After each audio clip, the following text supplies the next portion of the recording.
ሰላምና እግዚአብሔር ምስኩላትና ይኹን ተኸታተልቲ መደፍነቱ ሎዛ ኣብ ግዚኡ ሓፈሻዊ ንጥፈታት ቤተክርስትያን ሒዙ ዝቐርብ ናይ ኣውደ ዜና መርሃ ግብሪ እንሆ ሰናይ ምክትታል ክብረ በዓል ሊቀ ሰማያት ቅዱስ ጊዮርጊስ ኣብ ከተማ ዝወለ ብኽብ ዝበለ መንፈሳዊ ድምቀት ተኸቢሩ بعلت 23 مياديا 2018 ክብረ በዓል ሊቀ ሰማያት ቅዱስ ጊዮርጊስ ኣካያዲ ስራሕ ንኡስ ሃገር ስብከት ንግስነ ኔዘርላንድስ ሊቀ መዘምራን መርጌታ ገብረ ማርያም ለኣከ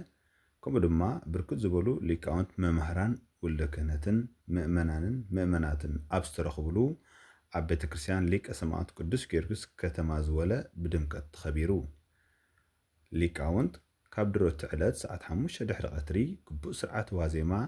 ንኽብረ ሰማዕት ቅዱስ ጊዮርጊስ ዝገልጽ ዝተፈላለዩ ቅንያትን መዝሙራተ ዳዊትን ብምውሃድ ከመስግኑ ውዒሎም ንምሸቱ ደወል ምስ ተደወለ ድማ ኣብ ቤተክርስትያን ተጋቢኦም ነቲ ዕለት ብዝውክል ስብሃተ ማህሌት ክሳዕ ወጋሕታ ከመስግኑ ሓዲሮም ካብዚ ብምቕጻል መጽሓፍቲ ተኣምርን ገልን ተነይቦም ጸሎተ ኪዳን መስርዖም ሓልዮም ምስ በጽሑ ድሕሪ ጸሎት ስርዓተ ቅዳሴ ስርዓት ዑደትን ታቦት ንምፍጻም ወርቂ መስቀልን ማዕጠንትን ብዝሓዙ ወልደ ክህነት ብለዘብ መምህራን ሊቃውንት ብመዝሙር ተምሃሮ ትምህርት ሰንበትን ምህለላ ምእመናትን ተሰኒው ታቦት ሕጉ ኣብ ቤተክርስትያን 3 ሰዓት ዑደት ምስረ ኣብ ዝተዳለወ ዓውደ ምህረት ቆይሙ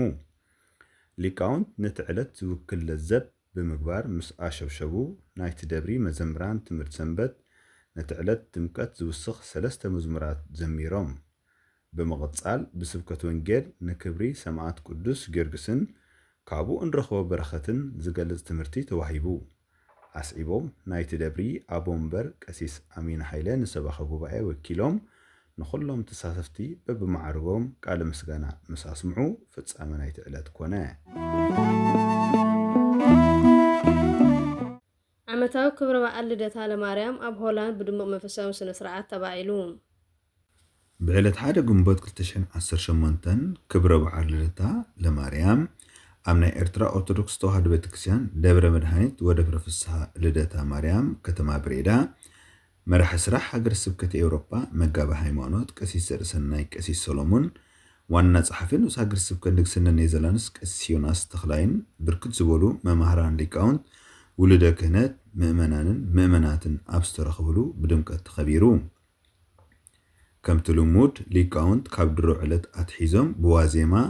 እህትነ ይብልዋ መላእክት በሰማያት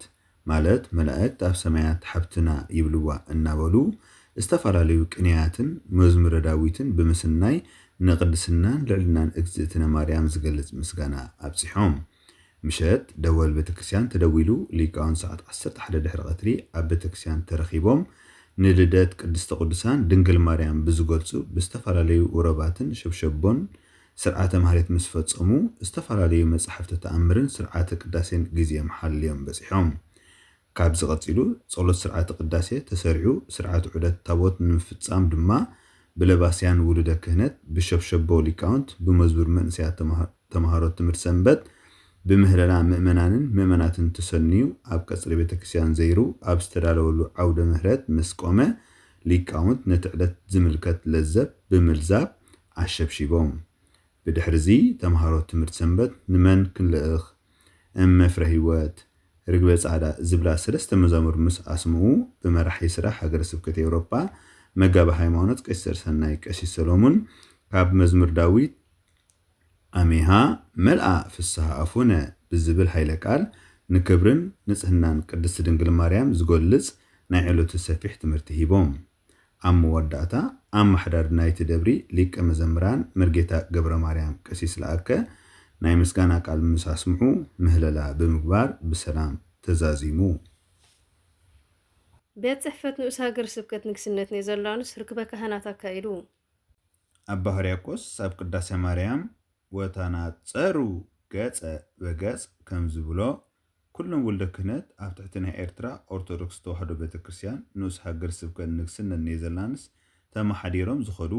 ብሓድነቶም ዝፍለጡ ኣብ ሰንሰለታዊ መዋቕር ቤተክርስትያን ካብ ልቦም ዝኣምኑ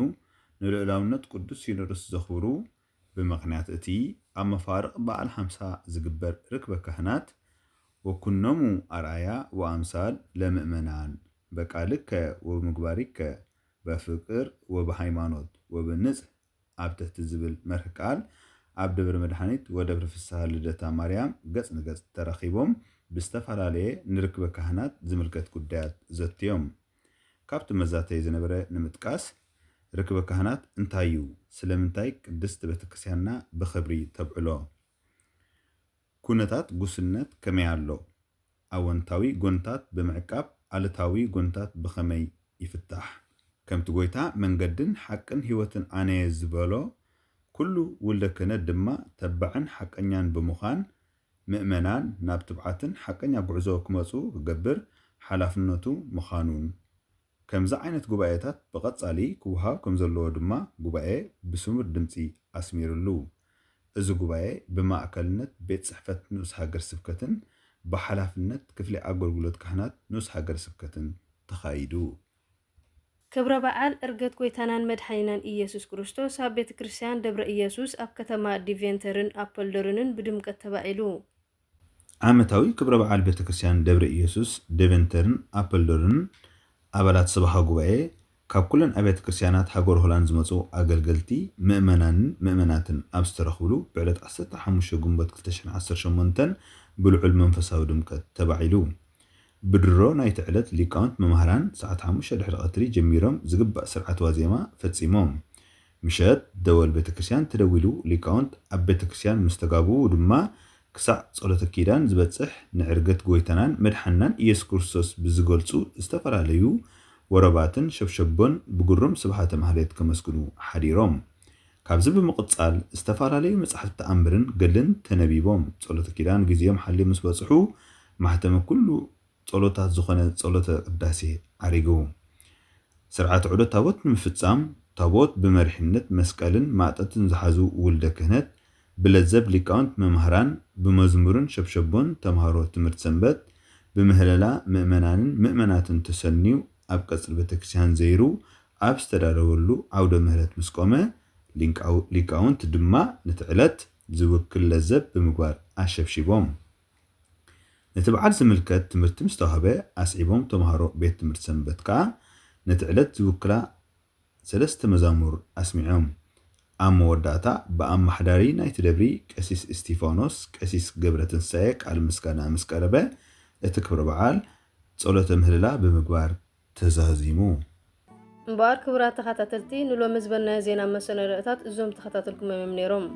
ኣብ ዝመጽእ ወርሒ ብኻልእ ዜና መሰናዶታት ክሳብ ንራኸብ ሰላም እግዚአብሔር ምስ ኩላትና ይኹን